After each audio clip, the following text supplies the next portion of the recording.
Arizona Hispanic Connection. Thank you. Thank you so very much for joining our show today.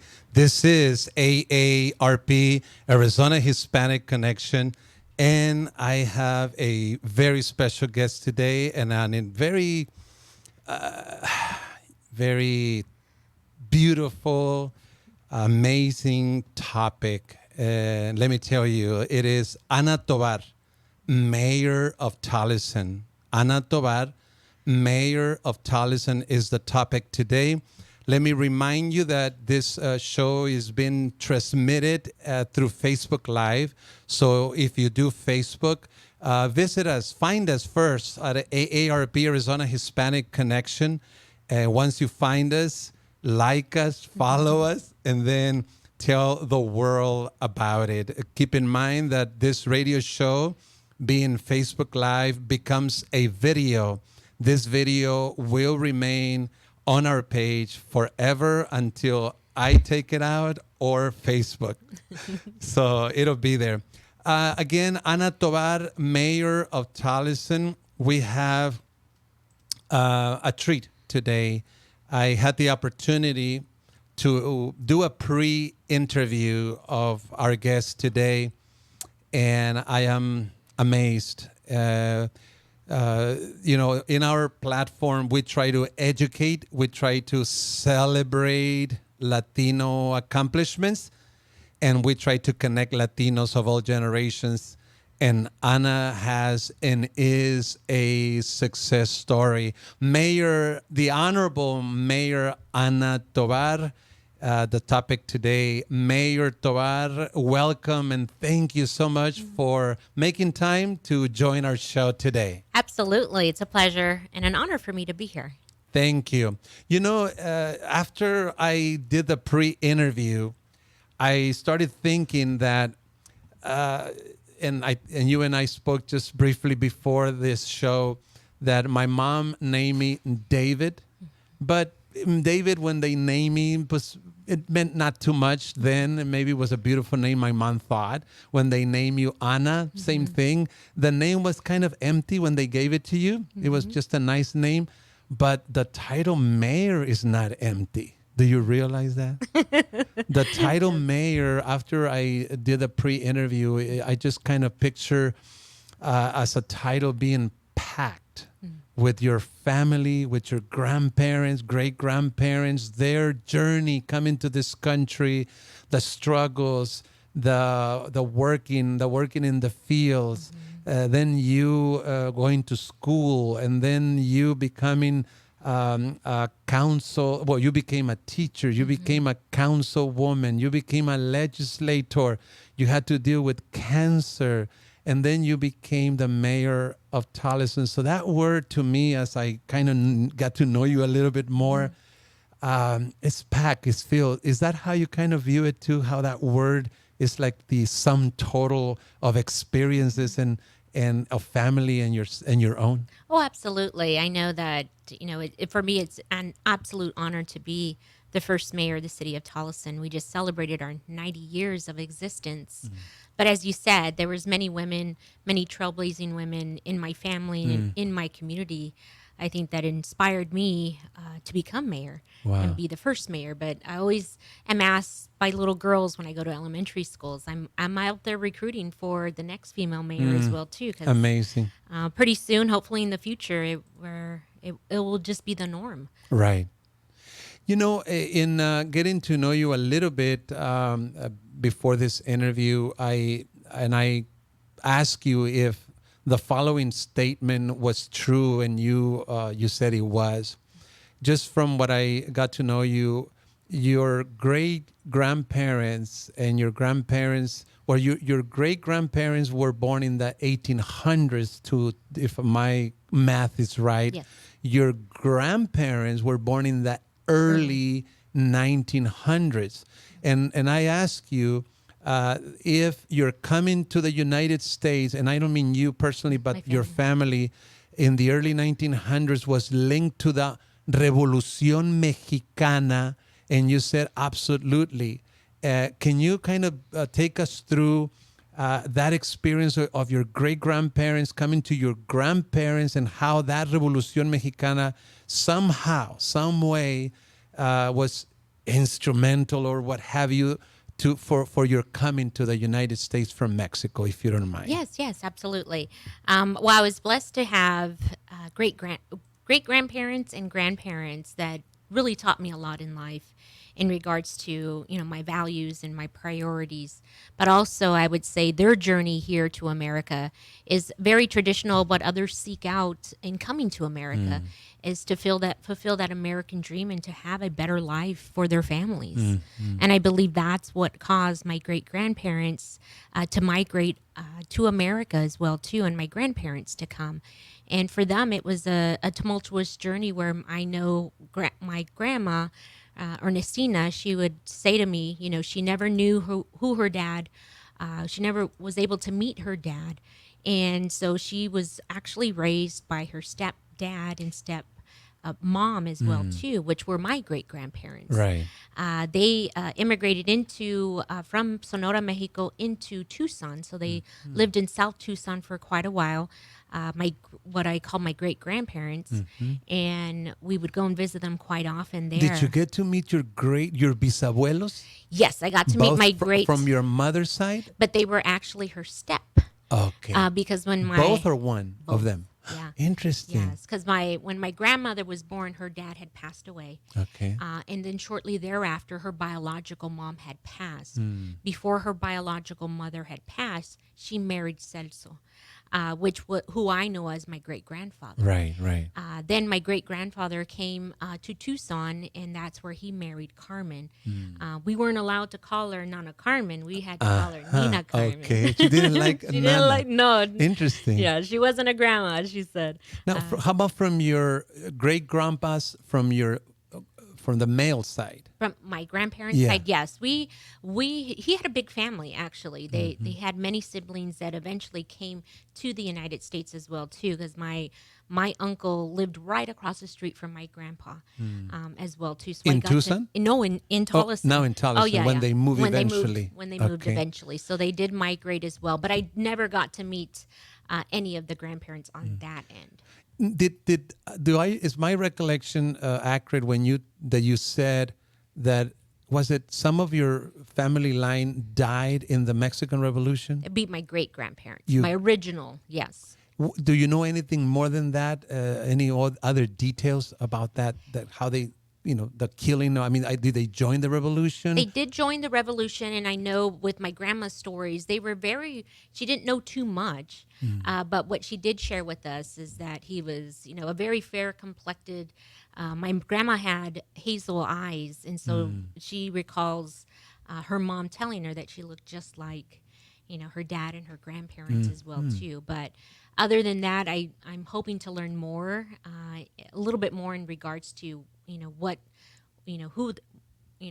position he was, or if he fought in particular areas. So that's something I'm always interested in learning a little bit more. So do you believe that they came to the United States kind of fleeing the revolution in a sense? I would say yes, because they were in search of, I would say, a better place for their family, whether it's financially or also in seeking safe harbor as well too, and knowing that in the United States they had that opportunity for that American dream. We have about 30 seconds before our first break. Can you tell us that what you told me about I think it was your great grandma or your grandma working in Tucson, that who would ever knew that one of her grandkids would be as a legislator? Yes. So my great grandma Nina Carmen, she worked at the post office there at the state capitol. So she worked delivering mail to state representatives, and she also worked to be a driver for one of the state representatives in Tucson. So she would drive from Tucson to the state capitol on a daily basis. And who would have thought that 60 years later that her great grandchild would actually be a state representative and a state senator where she delivered mail. Amazing. That's why to end the first segment I said on my PowerPoint here, no hay mal que por bien no venga. Yes. So everything that they had to go through now, basically we become the beneficiaries of all our parents and grandparents suffering and struggles. It's just kind of like natural in life. So stay with us. You are listening to AARP, Arizona Hispanic Connection. The topic today is Anna Tovar, Mayor of Tolleson. We'll be right back.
Thank you. Thank you very much for staying with us. This is AARP, Arizona Hispanic Connection, coming to you from La Onda 1190, 107.5, 1190 AM, and also through Facebook Live on our page, AARP, Arizona Hispanic Connection. The topic today, Anna Tovar, Mayor of Tolleson. I like it in Spanish, Alcaldesa. It sounds just beautiful. We'll continue with our interview and conversation with Mayor Anna Tovar, and we had covered just a little bit about how the Mexican Revolution, La Revolución Mexicana, actually it brought many Mexicans, I believe. That was obviously a very difficult period of the Mexican history that a lot of people died, and a lot of people, especially I have to believe that the people who were living by the border, they basically came to basically flee and to save their lives.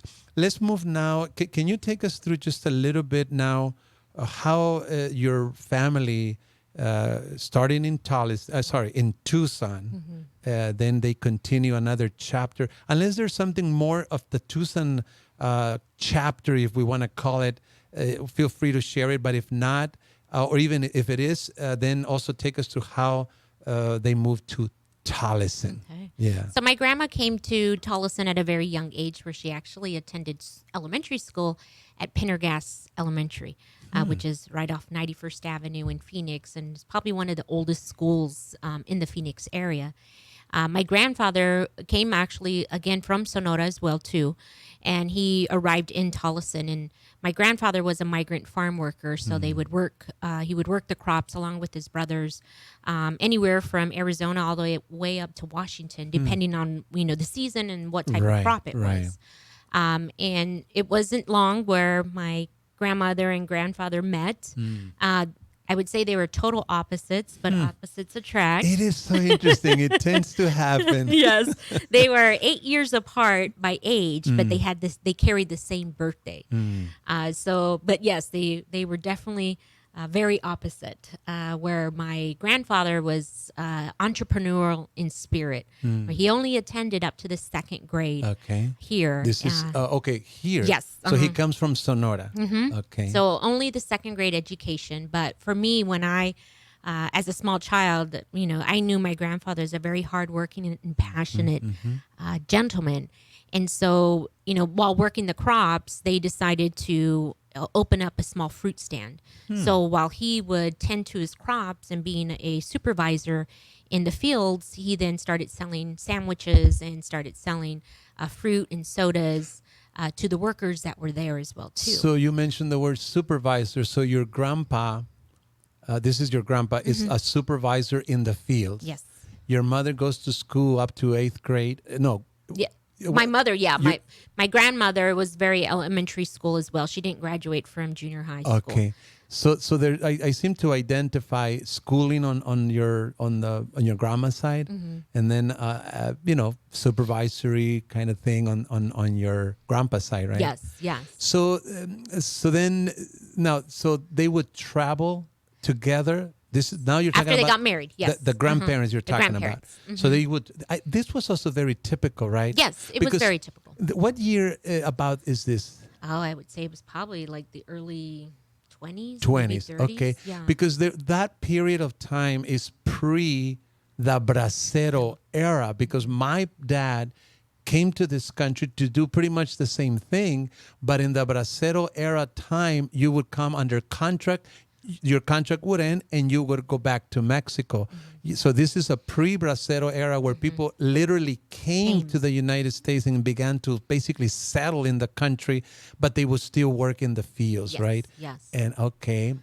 And all various crops, but I do remember my mom telling me in particularly she wasn't very fond of cotton, of picking cotton, and how difficult it was. Right. And, how many people would put rocks in the bag to make it weigh more, and my grandfather would have to make sure that they was the weren't doing that. supervisor. He was the supervisor, so Oh. they couldn't get past him Okay. in regards to how much the bag would weigh. Of but course, because they would pay. They would get paid by the weight of the pound. So yes, okay. the weight of the bag. Now, did you mention that even in Mexico, one of your grandparents had a kind of like a business entrepreneur kind of activity, or that didn't happen in Mexico? Yeah, that happened on my dad's side. So Okay. my dad, when he was in Mexico, his sister had a store there as well too. So I Okay. think the whole item of family businesses and stores resonates throughout both sides of my family. I think that at this juncture in our conversation, Mayor Tovar, I think it's a good place for you to relate the story about La Migra. Yeah. You were a young girl, because we're going to get a little deeper into your experience. I have this concept of you being at the store. Did you say for 30 years? Yes. So my For mom. 30 years, you literally lived on that store. Yeah. I was. You had the taken- bedroom and everything there. Everything was Well, my happening there? grandparents lived their house was right next to the store. Got it. Separated by a couple hundred feet, Yeah. but the And store was we'll there. get to the store's experience, but please relate to the audience what you related to me off the air of that experience that you witnessed La Migra coming to the store and you were just a little girl. Yes, I was a very young girl, and so every day, especially during the hot summer months, there would be busloads of migrant farm workers that would come to the store, and they would come very quickly because they had a short amount of time for them to buy their lunch or get snacks. So a school bus would come, and there's typically This would be during a break, during the morning, evening. it was, after I work? would say early afternoon. Okay. So it wasn't quite afternoon yet, but they would come. And I would always stand because they were always on time in regards to when they would come Right. every day. So I would announce to everyone, they're here. Okay. And so I remember a lot of the workers, I got to, get to know them, and they got to know me. They would call me Anita. Anita. Yeah, and so I was the salesperson there at the store. So I would tell them what was new in the store and what sandwiches we had for the day. You would speak in Spanish. Yes, Did yeah. you learn English or Spanish first? Spanish was my Spanish. first Oh, language. interesting. Okay. Because I had to relate to my grandparents. Of course. I needed to learn how to speak So Spanish. your grandparents, did they speak English, or Bien maybe they poquito. bien poquito? Yeah, Okay. just a little bit. All I mean, right. my grandpa was probably real good at cuss words. He knew all okay. those. That tends to happen. But my grandmother, she picked up English quite. I would say she was fluent by the time she was older, but she always tended to speak Spanish. That was her first native language. Right. So on that day, it was like any other day, I would say, in the store, people going through aisles, the workers getting in line. And when I heard one lady scream, and she screamed, "La migra, está aquí." And I was like, well, who's here? And then so Right. I wanted to go to the front of the you store. expect to see a person? Yeah, I was like, well, who's this person? okay. So I went to the front of the store, and my mom wouldn't let me leave. And she goes, no, you can't go out there. And I'm like, well, why not? Right. So I noticed on the corner of my eye, there was another bus that was there, and it didn't look like the school buses that arrived every day. Okay. And so at that time, I got a glimpse of people being taken, once they left the store to enter to the school bus, they were taken off of that bus and thrown into another bus. Wow. And for me, I thought at first maybe it was broken, but then you keep hearing people crying and screaming, and I thought, okay, something definitely is not right. Right. And it wasn't until after where my grandparents sat me down along with my mom and uncle and explained to me what had happened and where these moms and dads were going.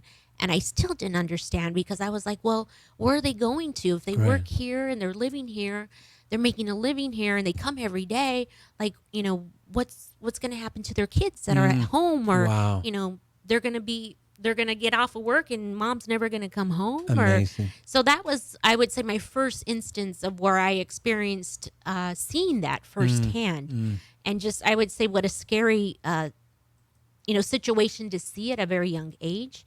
But I think it put something in my mind into perspective in regards to, how people are treated and how they should be treated in regards to immigration. So that was my first experience with it, but I would say one that was very memorable, where I never forgot, because there was, some people that did return and some people that didn't return that I never saw again. Amazing.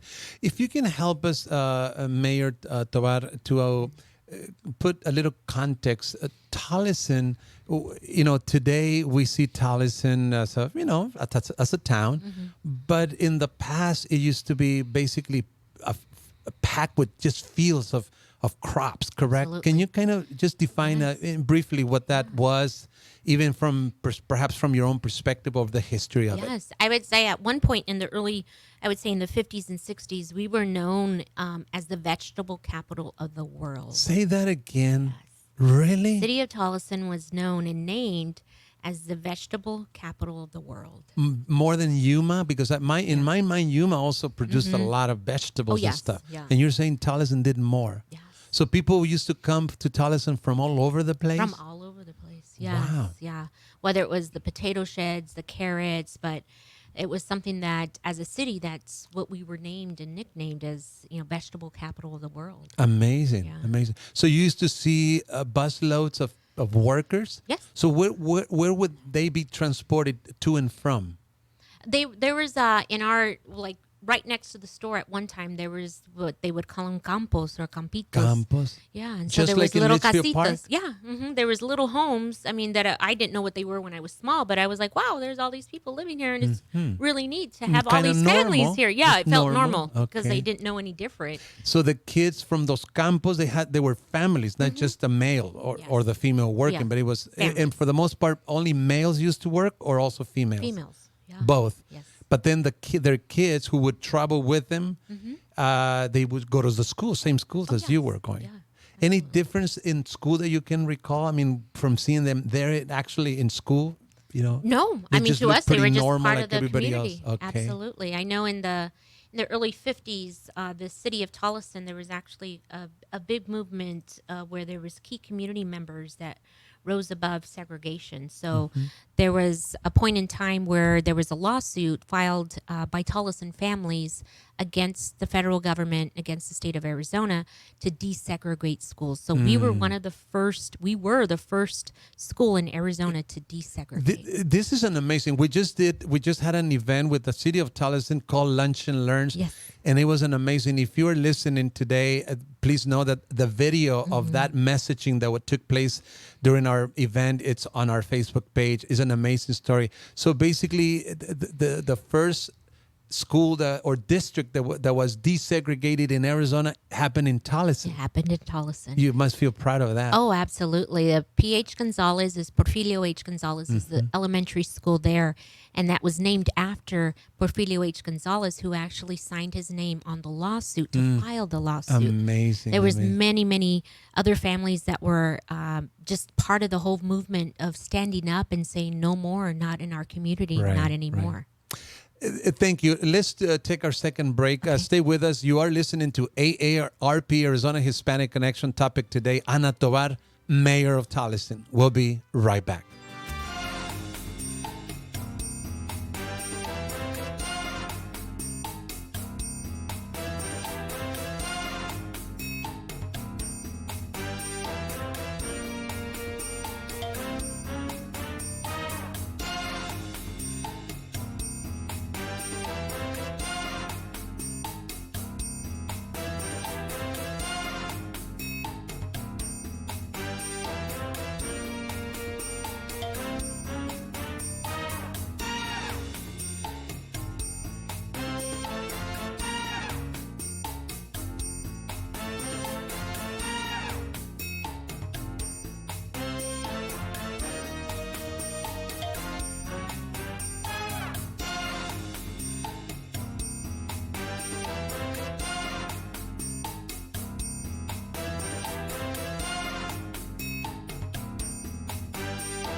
Thank you. Thank you for staying with us. This is AARP, Arizona Hispanic Connection. The topic today, Anna Tovar, Mayor of Tolleson. And we already made up our minds that we're going to have to do it in two parts.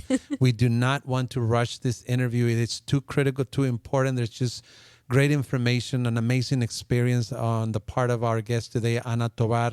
But more than that is the family, the parents, the grandparents, great-grandparents, and then the community. We're going to get to hear about how she became a teacher, a councilwoman, a senator. She's now the mayor. She's also a realtor. And then she had an amazing, had to go through a tough, very difficult experience fighting cancer. So she's got just an amazing story. And we really don't want to rush this. We want to go slow and make sure that we give adequate time for those experiences to be brought forth. Let's continue, if you don't mind, Mayor Tovar, and I would like to now move on to, and as we go, feel free to go back if we're missing anything. Let us talk a little bit about the concept of education, because I understand that your mother could not go higher than 8th grade because she had to take care of the store, yes, the family store.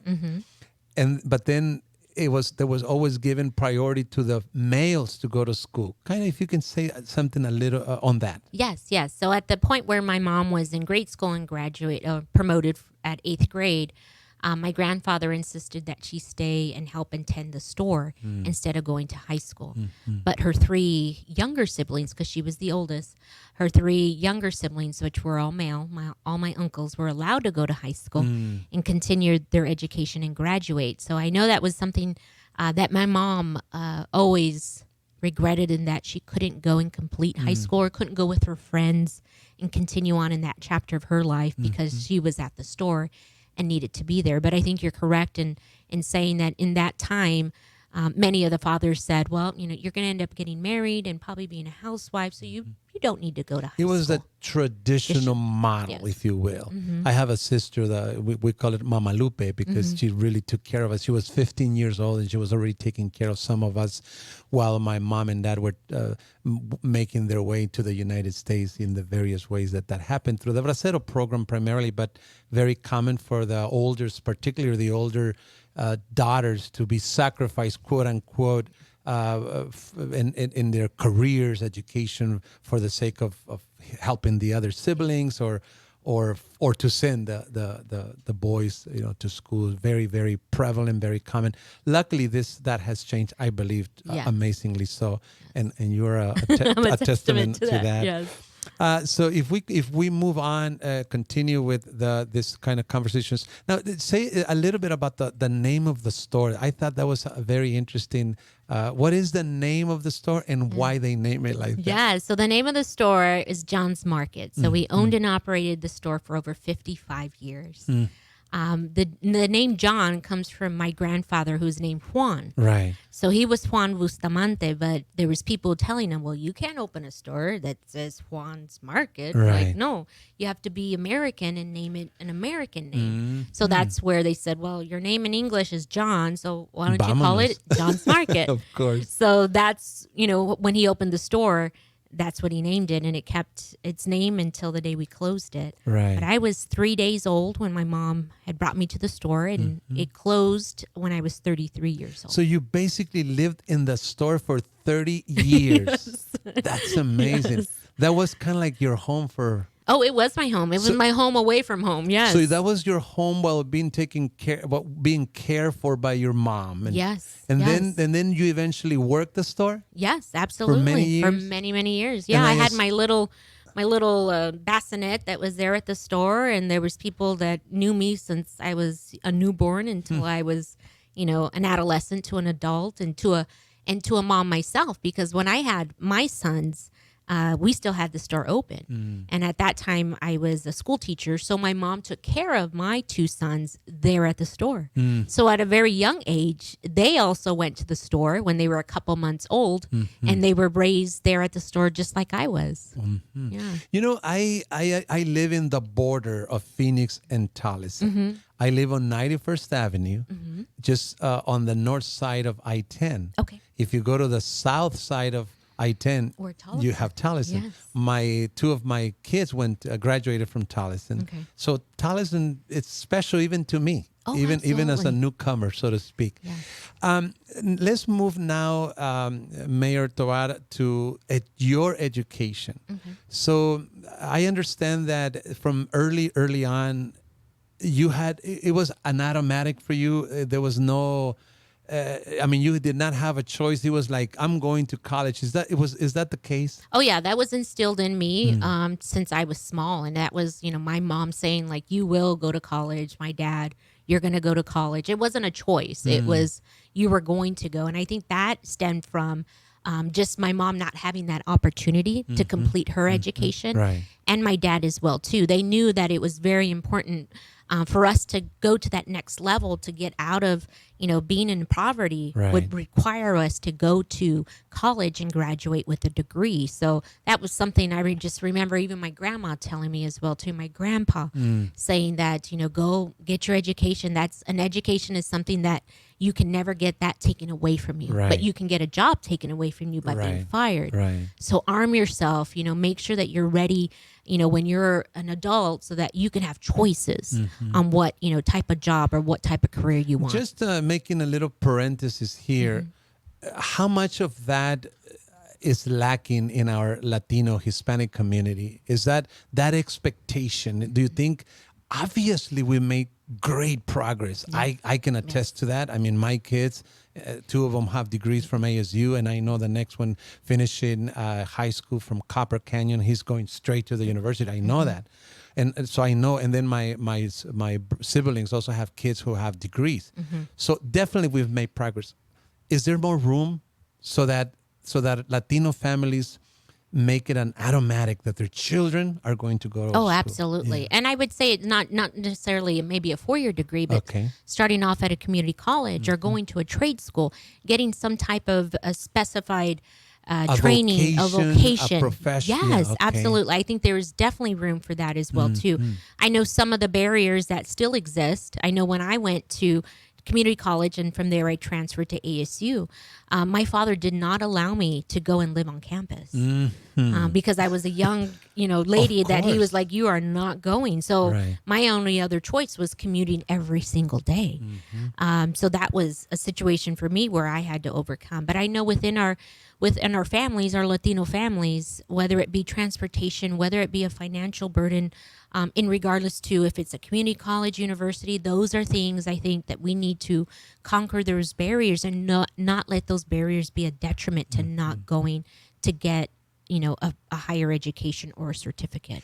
If you had to give me a percentage of your circle of friends and families, of Latino families that you see this matter of an automatic thinking of going to college, a percentage, what would that be? Probably half. In your circle, 50-50. So you 50-50. still have within your circle like a 50% that it's not a big deal. Yeah. It's okay.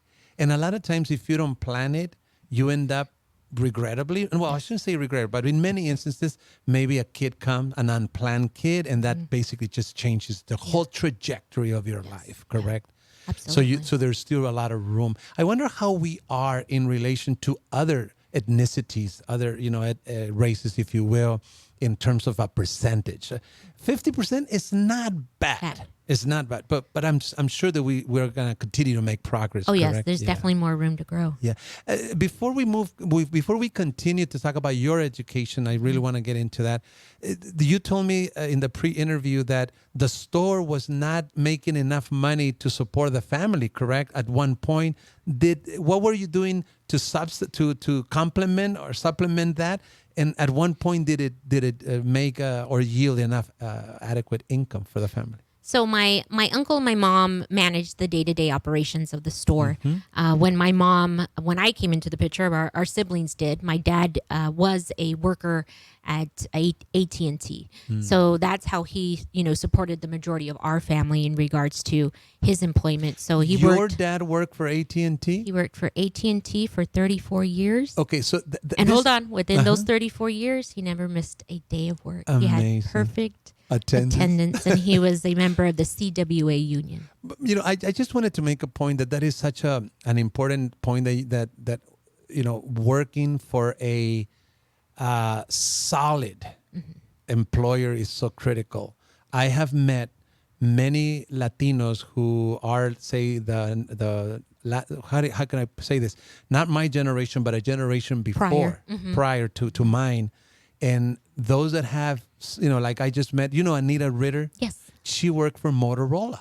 Hello. I mean, those are solid jobs, companies. yes. AT&T. Yeah. I suppose that in those days there were a few other companies. So if you got lucky or fortunate, however you managed to get into those companies, that was almost like a profession. In other words, the salaries were better. Benefits, pensions, etc. So I assume that your dad retired from that company. He retired after with a good pension, 34 years. Yeah. Social Security plus, correct? Yeah. Which is always important. So one thing my grandfather did to help maintain not only the store being open, but he also started investing in real estate. So in buying properties in not only our city, but in the West Valley as well, too.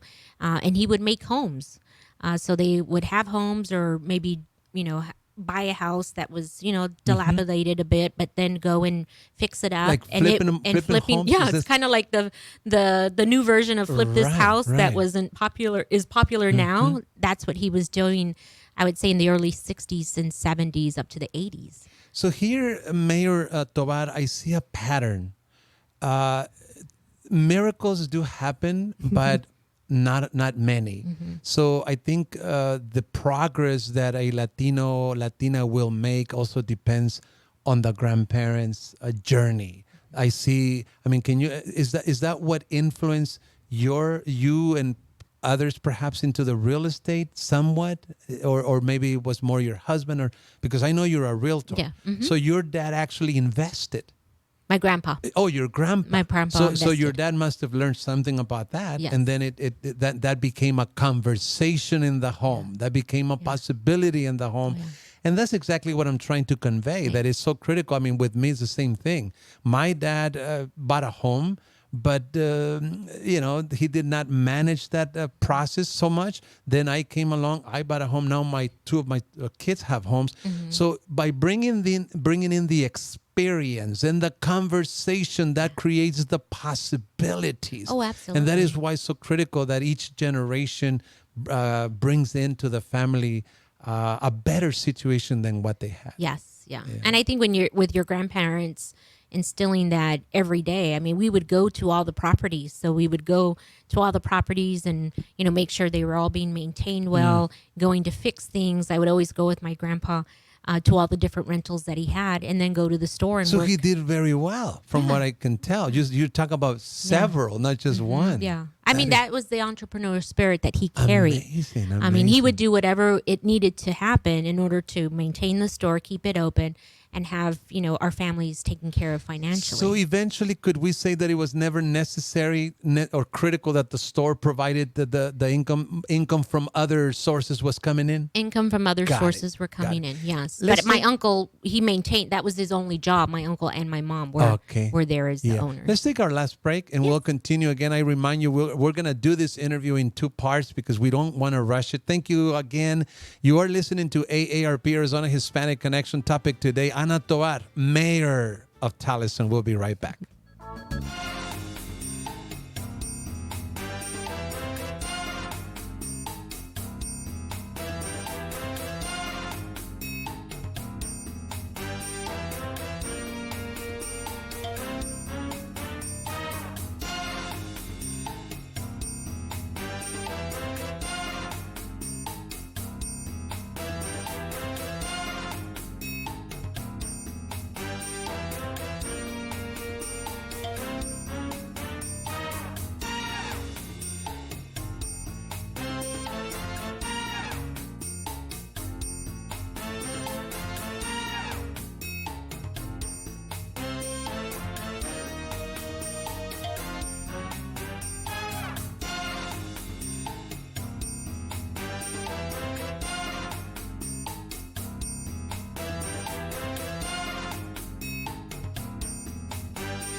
Thank you. Thank you for staying with us. This is AARP, Arizona Hispanic Connection. I always say this, and I apologize, but I feel so fortunate to have this job. Part of my job is to host these two shows, Tuesdays in Spanish, Thursdays in English, and I get to meet people and to interview them and have conversations. It is just an amazing privilege, I think. I enjoy it. I was telling the Mayor Tovar that when I leave the studio here, I tune on to my phone. I go to my phone and turn the show on again and listen to the whole show again, and just to make sure that everything went fine. But I enjoyed it twice. Mm-hmm. So thank you again. The Honorable Mayor of Tolleson, Anna Tovar, is with us today, sharing her story. It's an amazing story. It's got so many elements to this story, and I love it that our community can get to hear a success story, someone who, and it's interesting because a lot of times, as much as people want to take credit, we cannot take all the credit. We are the beneficiaries of so many struggles, so many years of experiences and struggles and working and discrimination and of our grandparents. And imagine, you basically share with us that the Revolución Mexicana somehow push your family over to this country. I don't know how much you ask your grandparents, but as to how they came, because back in those days, crossing the border was very simple. It wasn't as complicated as it is today. In the few minutes that we have left, Mayor Anna Tovar, let's focus on your education. Okay. Just if you just joined, we are going to be covering beyond or many other aspects of Anna Tovar's life experience, where she became a councilwoman, she became a representative, she became a senator, and then now the mayor of Tolleson. But we cannot overlook the fact that you experienced cancer, and that was, as you related to me the other day, an amazing experience. You get to share that experience with us on the next show. Next one. Okay, that sounds so good. we'll cover all those items on the next show. But let's finish on your education.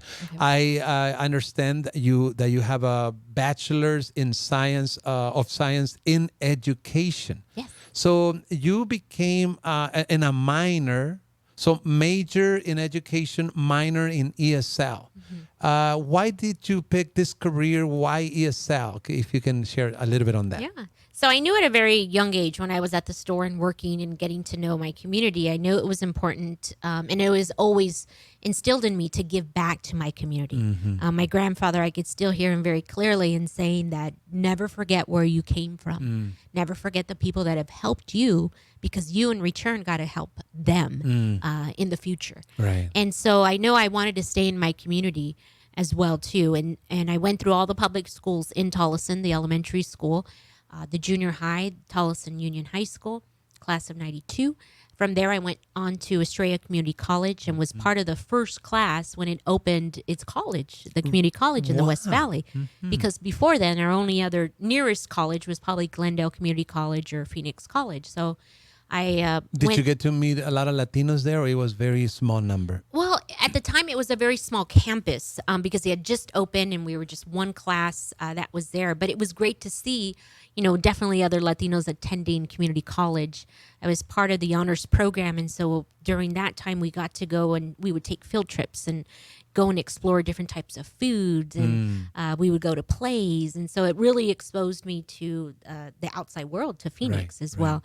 From there, I went to. Wait, you said to Phoenix? Yeah, it's to so Phoenix. Close. You mean back in those years, going to Phoenix was like a big thing? It was a big deal, yeah. Oh, interesting. Yeah, because every Sunday when I grew up, so we would go to church. My parents sang in the choir. Catholic? Catholic, yes. Sang in the choir. So we would go to McDonald's and Kmart. And back then, Kmart was on 43rd Avenue and Indian School Road. So that was our only outing for the week. And so we would go to Kmart, and I would have my dollar that was given to us, on Sunday. Mm-hmm. So I had to figure out how I was going to spend that dollar at Kmart. But typically, my brother and I would pool our money together if we ever wanted to buy something. So, and then after that, we would either go to McDonald's to go eat, That was once a week, or we would go to Bob's Big Boy. That was also on the Now, other corner. did you used to pay with that $1, or the Oh, food no. was paid by the parents? My dad paid for the Okay, food. so that was because I something wouldn't have any money. like a treat, right? It was our it treat, was for yes. something, whatever you wanted to buy.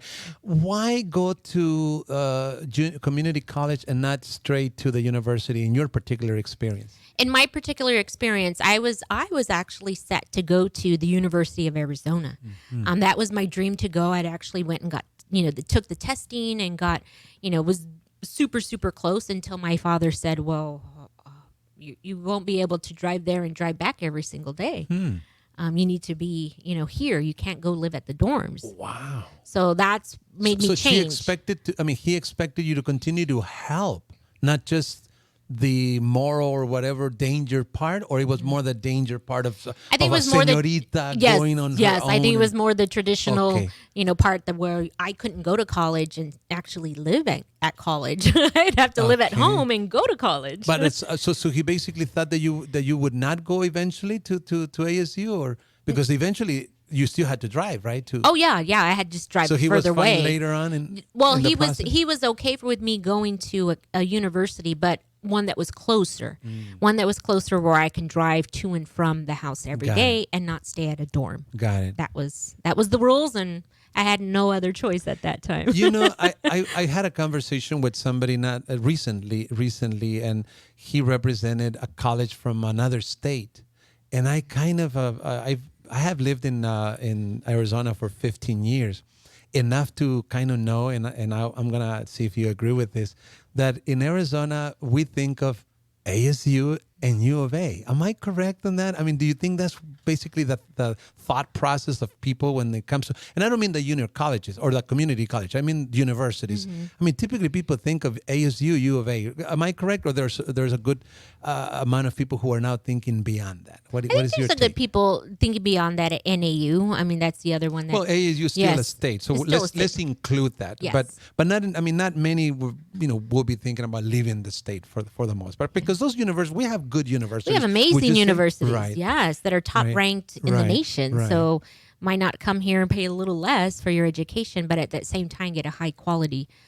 education at one of our local universities. So you're saying that it's always you pay more when you're what is that considered out of state tuition? out-of-state tuition, When it's yes. out of state tuition, so if we have such great quality universities, it makes sense to stay here. Oh, absolutely. Yeah. And Proponent I of think that? I'm a big proponent of that, because the other issue is when you graduate from one of these great universities, hopefully you decide to have a family here in Arizona and stay and live in Arizona and work in Arizona. And continue to And contribute continue to contribute to to your our community economy. and Yes. give back, basically. Absolutely. Yeah. So you become a teacher, and how many years did you teach? I taught for about 5.5 years. So I applied at one school, and that one school was in Tolleson. You know what? Let me interrupt you, because I think we skipped something very Okay. important. Your graduation. What's the feeling like? Were you the first to graduate in your family? No, I wasn't the first. At that time, I was the second, because The my second. sister had graduated. Please try to share with our audience a little bit about the family's joy of having kids graduate from universities. Yeah, I remember just, seeing the face of my mom and dad, just how very excited they were of me graduating and going on, because they knew at that point I was going to be a teacher, and I kept telling them, I remember, Tata telling me I had to come and make sure I served my community. So I applied at one school, and that was the one school in Tolleson, which was now called PH Gonzalez. And the good thing is that they hired me. Wow. in education, there tends to be a concept, and this is evolutionary. It evolves.